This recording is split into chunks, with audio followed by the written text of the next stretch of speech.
السلام علیکم ورحمۃ اللہ وبرکاتہ۔ ہم آپ کی خدمت میں حاضر ہیں ایک نئے سبق کے ساتھ۔ یاد رہے ہماری اس کلاس میں 4 سے 5 آیاتوں میں تقریباً آپ کو تجوید کا مکمل نچوڑ آپ کے سامنے رکھ دیا جاتا ہے۔ اگر آپ بھی اپنا قرآن مجید درست کرنا چاہتے ہیں تو آپ اپنے روزانہ کی روٹین میں سے 10 سے 12 منٹ ہمیں دے دیں، انشاءاللہ تعالی جلد ہی آپ کا قرآن بہت جلد تلفظ اور تجوید کے ساتھ درست ہو جائے گا۔ تو آج کے سبق کی طرف چلتے ہیں۔ یاد رہے ہم روزانہ تھوڑا تھوڑا سبق پڑھتے ہیں اور یہ سفر ہمارا نورانی قاعدہ سے سٹارٹ ہوا، 30واں پارہ، اور اب ماشاءاللہ ہم 29ویں پارے میں۔ اسی طرح ہم نے مکمل قرآن پڑھنا ہے۔ اگر آپ ہمارے ساتھ رہیں گے تو آپ بھی مکمل قرآن پڑھنے میں ہمارے ساتھی بن جائیں گے۔ تو چلیں آج کے سبق کی طرف چلتے ہیں۔ یاد رہے ہم نے گزشتہ سبق میں 20 آیات تلاوت کر لی ہیں، آج ہم نے یہاں سے پڑھنا ہے۔ اعوذ باللہ من الشیطان الرجیم، بسم اللہ الرحمن الرحیم۔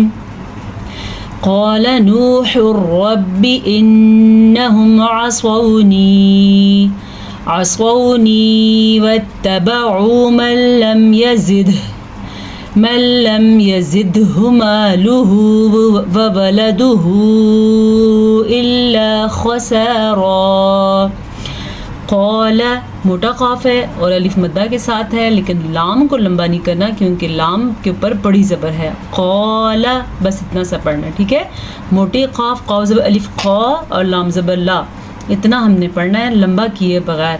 اگر کوئی اس کو قالا پڑھے گا تو وہ بڑی غلطی کر لے گا اور صریح غلطی کرے گا۔ نوح ربی، یہ بھی آپ دیکھیں یہاں پہ واو مدہ ہے۔ جب کبھی واو ساکن ہو اور اس سے حرف پہلے حرف کے اوپر پیش ہو تو وہ واو مدہ ہوتا ہے۔ یہ حا ہے، اس کو حا ہی پڑھیں گے۔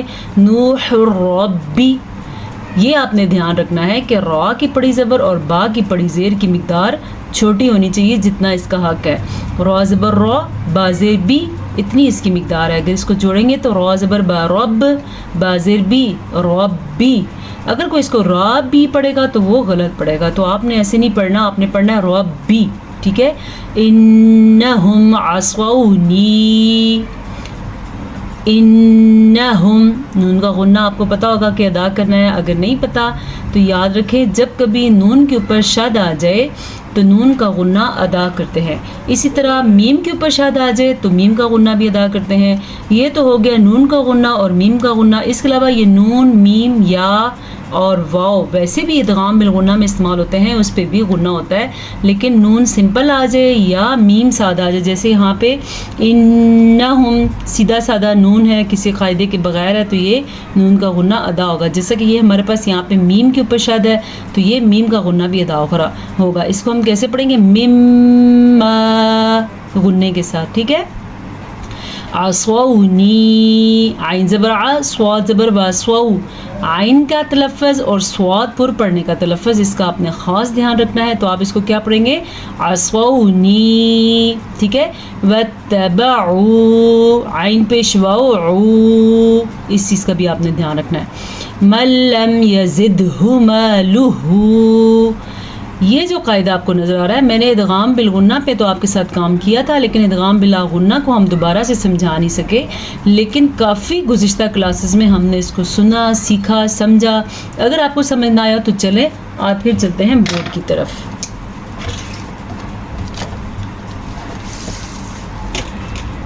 یہ تو آپ کو پتا ہوگا کہ نون ساکن، ٹھیک ہے؟ نون ساکن اور تنوین، نون ساکن اور تنوین، نون آپ رہنے دیں کیونکہ ایسا نہ آپ نون کے اوپر زبر زیر کو تنوین سمجھ لیں۔ نون ساکن اور تنوین کا قواعد میں بہت اہم رول ہے۔ اس سے 4 قسم کے قاعدے بنتے ہیں، یعنی کسی نون کے اوپر ساکن آ جائے یا کسی حرف کے اوپر 2 زبر 2 زیر 2 پیش آ جائے، ٹھیک ہے؟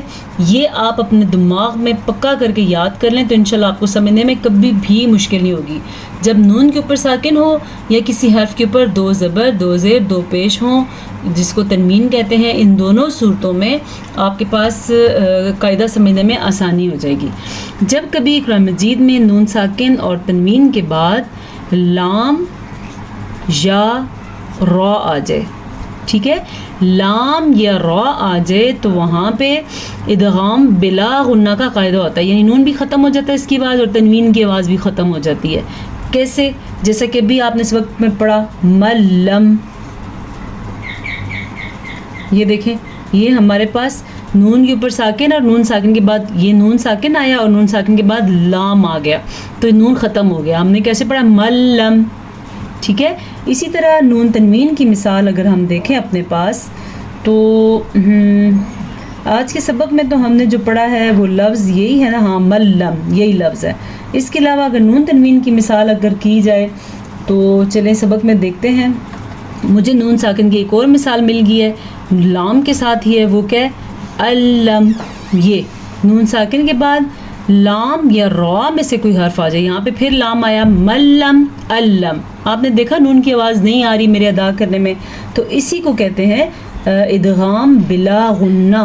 یہ آپ نے یاد رکھنا ہے. چلیں جی نون تنوین کی بھی مجھے مثال مل گئی ہے. وہ کیا ہے؟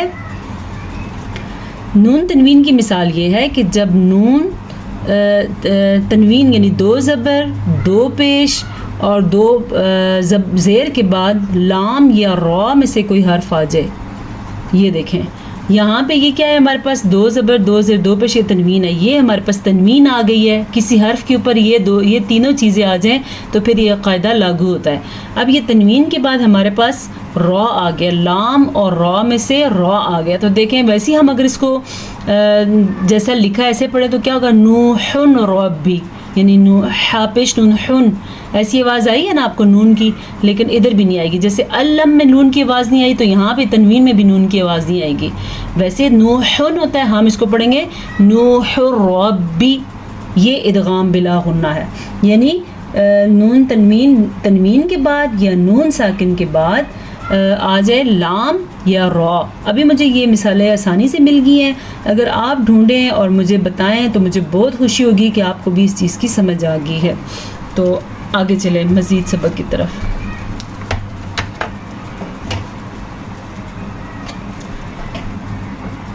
ٹھیک ہے، ابھی جو ہم نے سمجھا تھا وہ یہ ہے نوح الرب بھی. تو خیر یہ جو میں نے آپ کو بھی دوبارہ بتائی یہ وہ مثال ہے، لیکن ہم نے جو سمجھی تھی ابھی وہ کیا تھی ملم. یہ ہے اچھا، یہ دونوں ایک ہی آیت میں ہے اور یہ بھی ادغام بلا غنہ ہے اور یہ بھی ادغام بلا غنہ ہے. نون تنوین کے بعد را آ گئی، لام اور را میں سے را، اور نون ساکن کے بعد لام آ گیا. یہ 2 چیزیں آپ اپنے سامنے رکھ کے مزید مثالیں آپ تلاش کریں گے تو آپ کا سبق پکا ہوگا. ایسا نہیں کہ بس آپ سنیں اور دماغ میں بٹھا لیں، آپ کو خود ڈھونڈنا پڑے گا. یہ مثالیں ہم نے بھی اپنے وقت میں ڈھونڈی تب ہمیں سمجھ آئیں، ڈھونڈے بغیر آپ کو سمجھ آنا مشکل ہے. تو چلیں آگے چلتے ہیں. وَاتَّبَعُوا مَن لَّمْ يَزِدْهُ، دال کے اوپر قلقلہ کریں گے کیونکہ دال حروف قلقلہ میں سے ہے. حروف قلقلہ 5 ہے. قطب جدن، قاف طا با جیم دال. جب ان کے اوپر یہ ساکن آ جائے تو وہاں پہ جھٹکا دیں گے، جیسے میں نے دیا یزدہ، یہ جھٹکا ہے. اگر ہم جھٹکا نہیں دیں گے تو کیسے پڑھیں گے یزدہ. ٹھیک ہے. مالہ، ہاں کے تلفظ کا دھیان رکھنا ہے. وولدہ، ہاں کے تلفظ کا بھی دھیان رکھنا ہے. وولد یعنی واو زبر واو زبر وا لام زبر لا وولا دال زبر دال پیش دو وولدو. ان کی مقدار کو آپ نے لمبا نہیں کرنا. میں نے اکثر لوگوں کو دیکھا ہے وہ ووالدو ایسے پڑھتے ہیں، یعنی کہ ووالدوہو ایسے نہیں، وولدہ الا خسارا. را کو پر پڑھنا ہے کیونکہ را کے اوپر 2 زبر ہے. وَمَكَرُوا مَكْرًا كُبَّارًا، یہ را بھی پر پڑی جائے گی کیونکہ را کے اوپر پیش ہے. یہ را بھی پر پڑی جائے گی کیونکہ را کے اوپر زبر ہے. اور یہ را بھی پر پڑی جائے گی کیونکہ اس را کے اوپر بھی زبر ہے. البتہ کبارا بعض لوگ پڑھ لیتے ہیں، یہ آپ نے نہیں پڑھنا. آپ نے پڑھنا ہے کبارا شد کی وجہ سے. وَقَالُوا لَا تَذَرُنَّ آلِهَتَكُمْ وَلَا تَذَرُنَّ وَدًّا وَلَا سُوَاعًا وَلَا يَغُوثَ وَيَعُوقَ وَنَسْرًا. اہم چیزیں کیا ہیں؟ پہلے تو پوری آیت آپ نے سنی، آپ نے بھی ایسا پڑھنا ہے اور کن کن چیزوں کا خیال رکھتا ہے اب ان کو ہم ذکر کرتے ہیں. وقالو موٹا قاف اور یہ واو مدہ ہے، اس کو کھینچ کے پڑھنا ہے آپ نے، یعنی کہ لمبا کرنا ہے. لا تذرن نون کا غنہ ادا کرنا ہے. اچھا جی آلہتکم حمزہ کھڑی زبر آ اتنا لمبا آپ نے کرنا ہے. آلہتکم نہیں پڑھنا آپ نے آلہتکم. اچھا جی ولا تذرن یہاں پہ بھی نون کے غننے کا آپ نے خیال رکھنا ہے. ودًا ولا کون سا قاعدہ ہو رہا ہے یہاں پہ میں نے آپ کو کافی دفعہ بتایا ہے تو مجھے لگتا ہے اس دفعہ آپ نے مجھے بتانا ہے یہاں پہ کون سا قاعدہ ہو رہا ہے. ولا سواعا ولا یہاں پہ اور یہاں پہ ایک ہی قاعدہ ہو رہا ہے. ولا یغوث غین پیش واؤ غو اتنا لمبا کرنا ہے واؤ مدہ کو اور یا کو لمبا نہیں کرنا جیسے بعض لوگ پڑھتے ہیں یا غوثا. یا کیوں بھئی یا کے اوپر کھڑی زبر ہے یا کے بعد الف ہے کچھ بھی نہیں ہے صرف یا زبر یا ہے تو اس کو ہم لمبا نہیں کر سکتے. اسی طرح یہ بھی اس کو بھی ہم لمبا نہیں کر سکتے. وَيَعُوقَ ٹھیک ہے اتنا ہی لمبا کریں گے. وَنَسْرَا اس را کو پور پڑھنا ہے. وَقَدْ أَضَلُّوا كَثِيرًا وَقَدْ کلکلا کرنا آپ نے. أَضَلُّوا زواد کو پر پڑھنا آپ نے.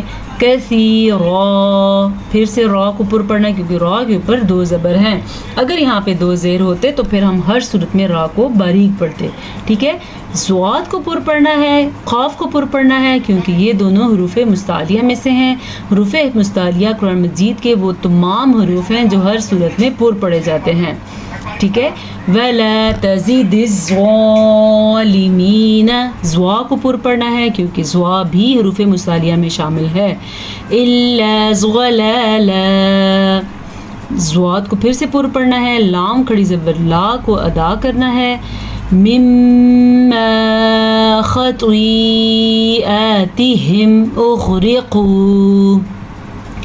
أُغْرِقُوا فَأُدْخِلُوا نارا فلم يجدوا لهم من دون الله انصارا. اچھا جی مما غننے کے ساتھ پڑھنا ہے غنہ کرنا ہے یہاں پہ. خطویاتہم خو کے تلفظ کا خاص خیال رکھنا ہے. توا کو پر پڑھنا ہے اور یہاں پہ جو یہ مد ہے اس کو 6 الف کے برابر آپ نے لمبا کرنا ہے. اگر آپ کو سمجھ نہ آ رہی ہو تو 6 سیکنڈ تک اس کو لمبا کرنا ہے. اغرقوا غین کو پر پڑھنا ہے قاف کو پر پڑھنا ہے کیونکہ یہ حروف مستعلیہ ہیں. فادخلوا دال کا کلکلا ادا کرنا ہے. خا کا تلفظ درست طریقے سے پڑھنا ہے. نارا یہاں پہ خوا کا قاعدہ ہو رہا ہے یعنی نون تنوین کو ہم نے چھپا کے پڑھا ہے اور را کو ہم نے پر پڑھا ہے.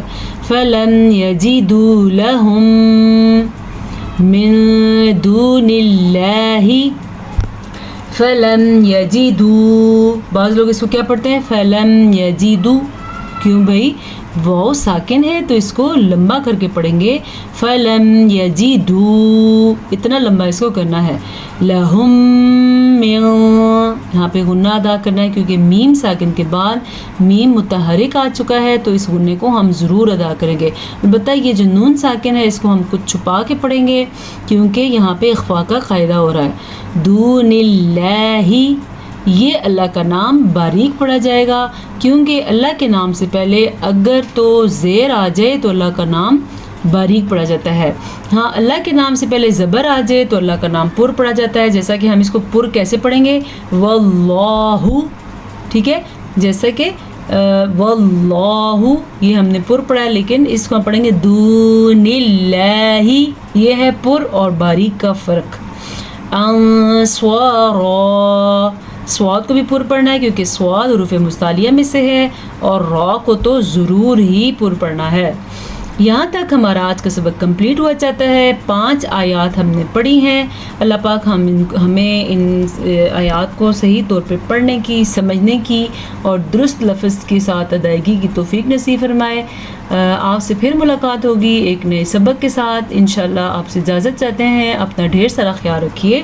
السلام علیکم ورحمۃ اللہ وبرکاتہ.